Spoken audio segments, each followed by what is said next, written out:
Alright boys, we got some rather scary news going on, as apparently a sheriff's office was using AI to edit evidence photos, and they were caught doing it.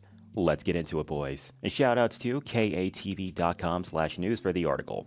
Before we get into this, though, I would politely ask that you guys like and subscribe if you think AI is actively turning the world to shit. Here on this channel, I like to cover this stuff every single day, so if you guys are as tired of this junk as I am, be sure to stick around. Alright, the Saline County Sheriff's Office is explaining why it used AI to edit a Facebook photo that showed evidence from a recent drug bust arrest after the image sparked questions online. The photo showed evidence from a traffic stop where deputies said they seized 2 firearms, more than 2,800 grams of marijuana, ecstasy pills, about $3K in cash, and drug-related paraphernalia. But after the image was posted, many commenters questioned whether parts of the photo appeared to be AI or not. One commenter wrote, "That stack of money looks AI." And then another said, "That bill in the photo is obviously AI." The sheriff's office later confirmed that AI was used to edit the image before it was posted. The agency said the technology was only used to clean up the background because the photo was taken inside a patrol room. In a statement, the sheriff's office said the arrest was real and that the evidence shown in the photo was real.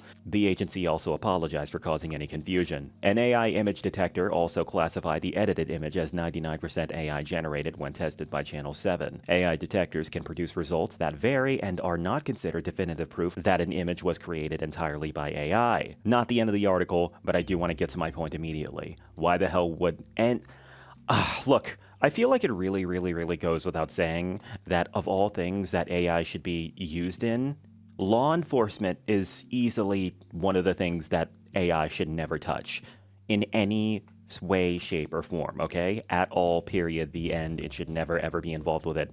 Like, straight up. The end. And I feel like this situation is not the perfect example of why, but it's going to lead to the reason of the perfect example of why. While this situation itself isn't a complete disaster or anything like that, it is still a dilemma that ultimately opens the door to many more questions. Like, okay, you're going to use AI to edit your evidence photos? Alright, how much longer until you start using AI to detect who the criminal of a bust is? How much longer until you use AI as an excuse to start arresting people? How much longer until you do use it to do X, Y, and Z, which is extremely unethical, you know what I mean? And even the article itself acknowledges and pays mind to that. It says here in the article that the sheriff's office had to clarify that the arrest was entirely real and that the evidence shown in the photo was real. And the reason why is because there's already so much AI slop on Facebook that users who are glancing and scrolling by and see this situation are going to immediately be able to tell. So yeah, the fact that a sheriff's office have to get up and say, oh hey, this really happened on the internet just shows off how fucked up AI is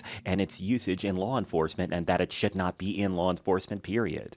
One of the last sentences here says, the situation raises broader questions about public trust in the accuracy of images. And, well, I honestly couldn't agree more. If you use AI in law enforcement, then how the hell can you trust anything? I mean, fuck, law enforcement is already hard to trust as is.